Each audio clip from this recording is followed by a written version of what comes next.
ये जो फरवरी का इलेक्शन होता है 2024 का, आपके ख्याल में एंटी इस्टेब्लिशमेंट जो जमातें हैं उनको अक्सरियत मिली है?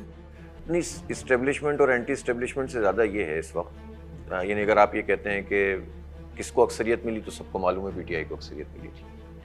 अब हम तो कराची में थे ना, कराची में तो या तो जमात इस्लामी को वोट पड़े या पीटीआई को वोट पड़े, बाकी तो कोई हमको इतनी सीटें मिली हैं वहाँ पे, कितने हैं वहाँ, तो मैं तो स्टेशन की 17 मेरे ख्याल में कौमी असम्बली में है। हाँ, वो तो जितने चाहे दे दें आप उन्हें, फॉर्म में तो लिखना है। पूरे शहर से एमक्यूएम को 1 लाख वोट भी नहीं पड़ा। पूरे शहर से, जेन्युइनली बता रहा हूँ मैं आपको, फॉर्म 40, जबकि उनको पहले से गड्डियाँ भी मिल गई थी, वो भी नहीं कर सके, इतने नाअहल हैं। और 15 सीटें 22 में से पहले एमक्यूएम को दे दी गई, जो बाकी 7 बची वो पीपल्स पार्टी को दे दी गई। पीपल्स पार्टी बहुत होशियारी दिखाती है माशाल्लाह, 7 सीटें कौमी की लेकर सिर्फ शहर कराची से आराम से बैठी हुई। मुल्तान की सारी सीटें उनकी, आपको पता है, उनकी सीटें नहीं थी। इसी तरह इंटीरियर सिंध में तो किसी को पता ही नहीं हुआ, तो बेचारा कोई उनका मुकाबला भी नहीं कर पाता है। तो पीपल्स पार्टी ने तो बहुत ज़बरदस्त मिलजुल कर ये सारा काम किया है। तो अब पीपल्स पार्टी का कराची में क्या स्टेक है, कितने लोग उनको वोट डालते हैं? कुछ पेरीफ्रीज में थे, वो भी अब नहीं रहे, तो खुद सिंधी वोट नहीं डालते हैं उनको, बलोच वोट नहीं डालते।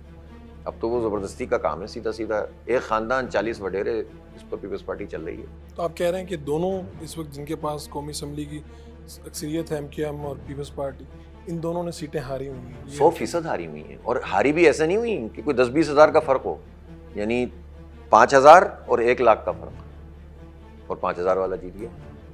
आपकी अपनी सीट पे क्या हुआ? हमारी अपनी सीट पे भी एमक्यूएम तो खैर कहीं थी नहीं, वो तो मेरा ख्याल है 2-4 हज़ार वोट थे उसके।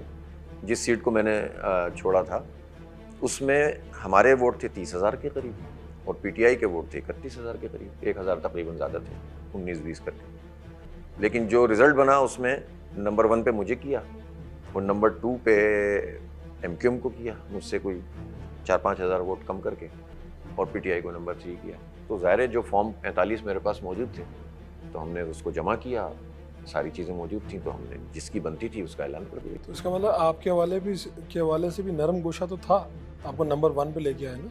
सिर्फ मेरे हवाले से इसलिए था कि बाकी सीटें खा जाएं हमारी, और मैंने उन सब लोगों से ये बात कही जिन्होंने ये काम किया था कि मुझे मेरी सीट मत दीजिए आप, अगर मैं जीता होता तो मैं ले लेता, और जो हमारे लोग जीते हुए हैं उनको दे दीजिए। तो किसी ने आगे कहा कि आप साहब आप चुप करें, आपको सीट मिल रही है?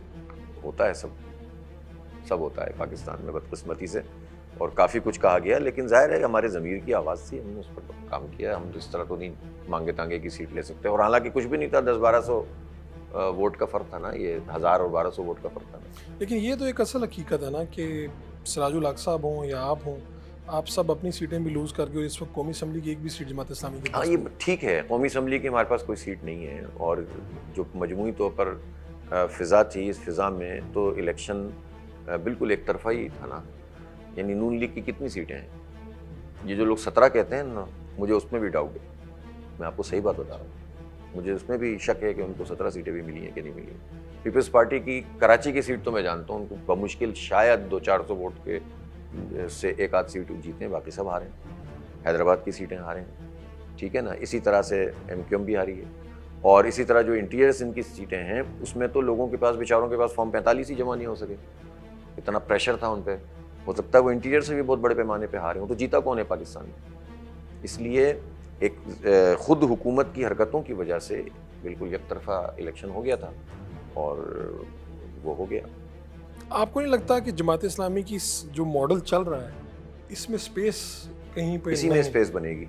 असल में जो पहले मसला रहा है ना, वो रहा ही ये है कि जमात इस्लामी से लोगों की तवक्को बस ये होती है कि इस पार्टी को सपोर्ट कर दें और उस पार्टी को सपोर्ट कर दें। खुद जो जमात इस्लामी इतना सब कुछ कर रही है, और आवाम से रब्ता भी है, और इश्यूज़ भी उठाती है, और पार्टी भी डेमोक्रेटिक है, और ऑनेस्ट भी है, और सब कहते हैं आप हैं बहुत अच्छे, लेकिन जब हम खुद ही अपना रोल ये तय कर लें कि हमारा काम किसी जो है वो मुरक्कब में अमल अंगेज़ का होगा, सिर्फ कैटलिस्ट का होगा, हम खुद कुछ नहीं करेंगे, तो उसके नतीजे में फिर आवाम से क्या शिकवा करें? तो हमने बरसा बरस की इस रियाजत के बाद हम इस नतीजे पे पहुँचे, और हमने अपने मशवरा इसमें किया है कि हम अब इत्तेहाद तो कोई नहीं बनाएंगे इंतखाबी। अच्छा, चाहे कोई भी सूरत हो। हाँ, अलबत्ता सीट एडजस्टमेंट की जा सकती है, और वो तो ज़ाहिर है डेमोक्रेटिक प्रोसेस में ये सब कुछ होता है, क्योंकि इत्तेहादों के नतीजे में वोटर कन्फ्यूज़ हो जाता है, और उसको पता ही नहीं चलता कि ये पार्टी अब किस निशान पे लड़ रही है, किस तरह से काम कर रही है। जबकि जमात इस्लामी में पूरी सलाहियत है कि पूरे पाकिस्तान की बुनियाद पर बैक वक्त एक लहर बना सकती है। आप बड़ी बदकिस्मती जमात इस्लामी की नहीं है कि जमात इस्लामी को कहा जाता है इस्टेब्लिशमेंट की बी टीम, और आप लोग इस्टेब्लिशमेंट के खिलाफ बोल रहे होते हैं। कहने वाले चंद लोग होते हैं और वो अपनी बात जो है वो सबके मुंह में डालने की कोशिश करते हैं। ये तो पूरा ट्रैक रिकॉर्ड है ना हमारा। यानी इस्टेब्लिशमेंट की एक ऐसी बी टीम हो सकती है कि जिसके बानी को सैयद अबुल आला मौदूदी को फांसी की सज़ा फौजी अदालत में सुनाई। ये पाबंदी अयूब खान ने लगाई थी। फिर उसके बाद मुशर्रफ के पूरे ज़माने में हम सड़कों पे मौजूद रहे, ठीक है।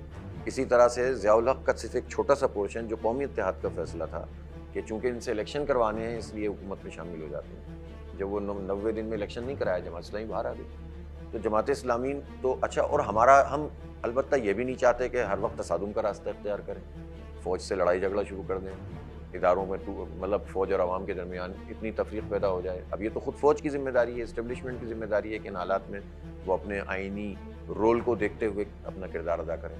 तो हम तसादुम भी नहीं चाहते, लेकिन हम ये भी नहीं चाहते कि हम उनकी गलत चीज़ को सही करें। तो हम मेरिट पर जो राय होती है वो रखते हैं, लेकिन पाकिस्तान में कोई अफरा तफरी, कोई इंतशार, कोई इफ्तराक नहीं पैदा करना चाहते। तो इस लिहाज से जो अपनी राय कायम कर ले, अगर हम उनके करीब होते तो कम से कम कराची का मेयर तो हमारा बन ही गया था ना जनरली, तो वो तो बन जाता ना। फिर वो सीटें तो हमें मिल ही जाती ना जो हम जीते हुए थे, कौमी असम्बली की और सूबाई असम्बली में जो भी कराची में हमने वोट हासिल किए थे, वो तो हमें मिल जाती ना। तो और अगर नहीं मिली है हमें और मेयर भी हमारा नहीं बनने दिया, तो फिर ए टीम और बी टीम कौन है। और एक और मसला भी है, जो इस वक्त लोग कहते हैं ना एंटी इस्टेब्लिशमेंट वोट पड़ा है पाकिस्तान में। ये वोट कोई एंटी इस्टेब्लिशमेंट नहीं, ये कल्ट का वोट है, ये कल्ट का वोट है।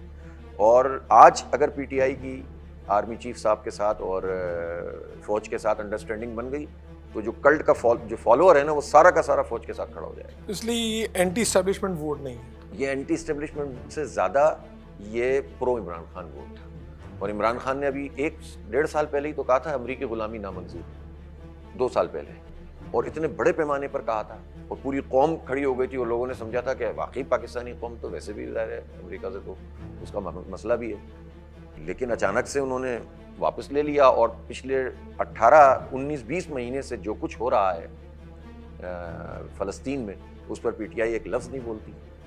और बस एक आध दफ़ा जो है उन्होंने ज़ुबानी जमा खर्च करते हुए मजम्मत कर दी है। और अमेरिका की तो बिल्कुल ही मजम्मत नहीं करते, इसलिए नहीं करते कि उन्हें सारा आसरा उसी से।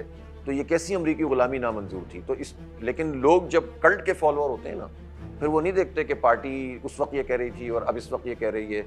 वो दूसरों में तो कीड़ा निकालेंगे, लेकिन अपनी तमाम तर चीज़ों को जो है वो कबूल कर लेते हैं। तो इसलिए ये कल्ट का फॉलोअर है, और ये आहिस्ता आहिस्ता चीज़ें ठीक होती हैं। लेकिन बहरहाल इस सब के बावजूद ये बात हकीकत है कि पॉपुलरिटी है और उसको तस्लीम करना चाहिए।